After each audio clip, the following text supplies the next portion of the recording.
Заповядайте, господин Джоргов. Да.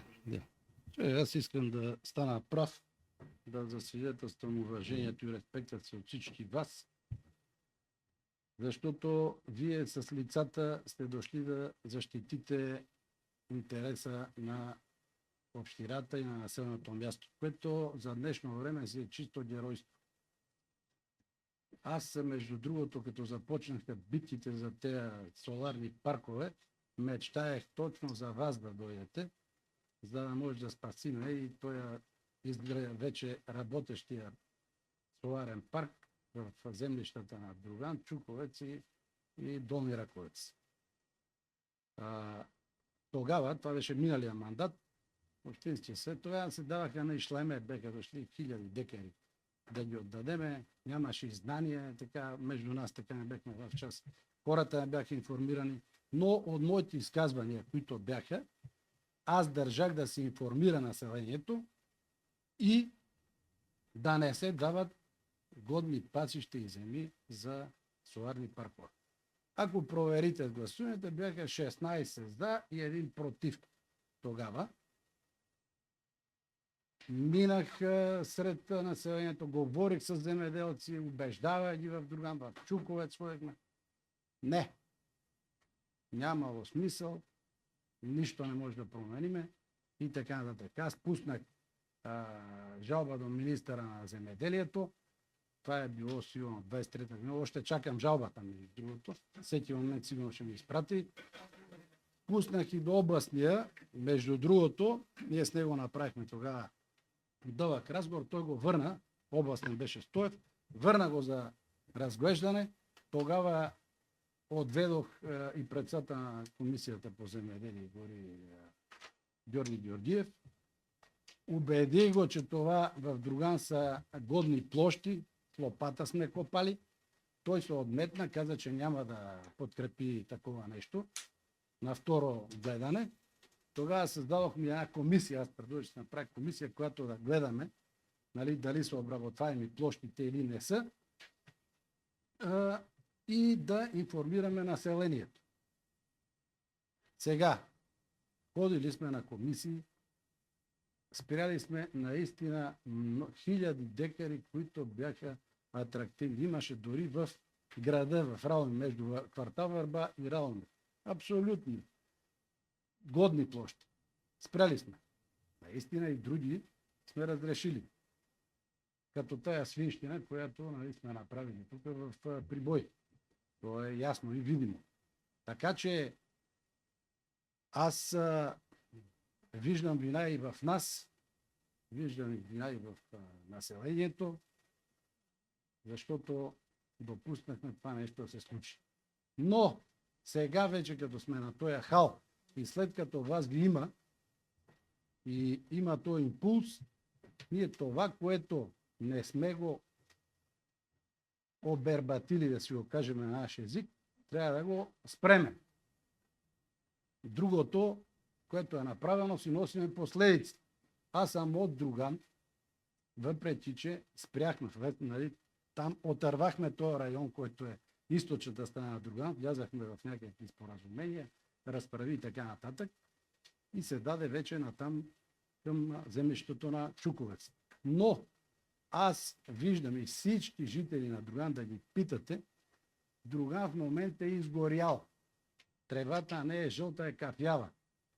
Докато валят дъждове в радомирските села, Стефаново, Друган и Владимир са изгоряли.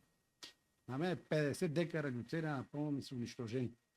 Има друг парадокс. В два от дъждовете в селото паднаха 20 литра. Помежду селото и соларния парк 15. Точно в землището, което е до соларния парк, 0. 0. Това е невероятно. Дали е случайно? 0. Аз съм съседство с този соларен парк пред мен. Гледам моите земи. Имам овощна градина и там е въпросът люцерия, за която ви казах. И съхна. Всичко е кафяво. Дали е от това или не е от това, аз не съм сигурен. Просто ви казвам факт.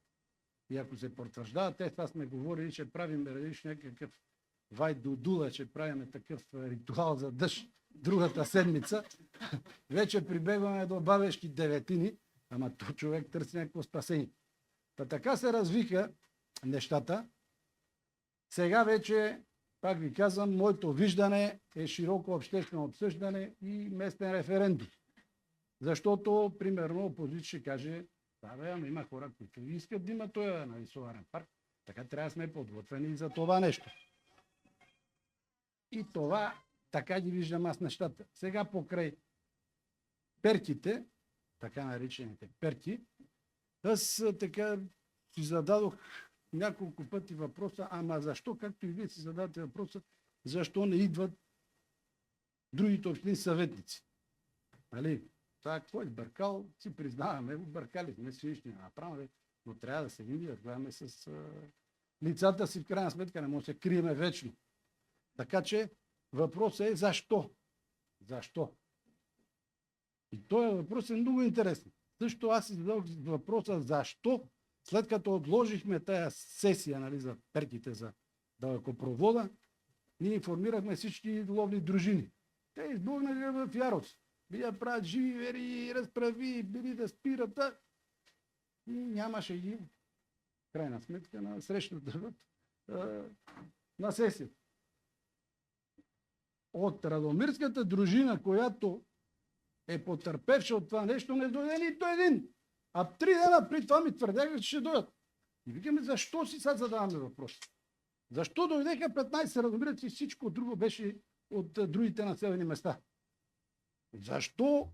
Сега се сещам в движение. Защо всички, които са против соларите, 80% са от други населени места, Радомирци мълчат. Или ако кажат нещо от анонимни профили.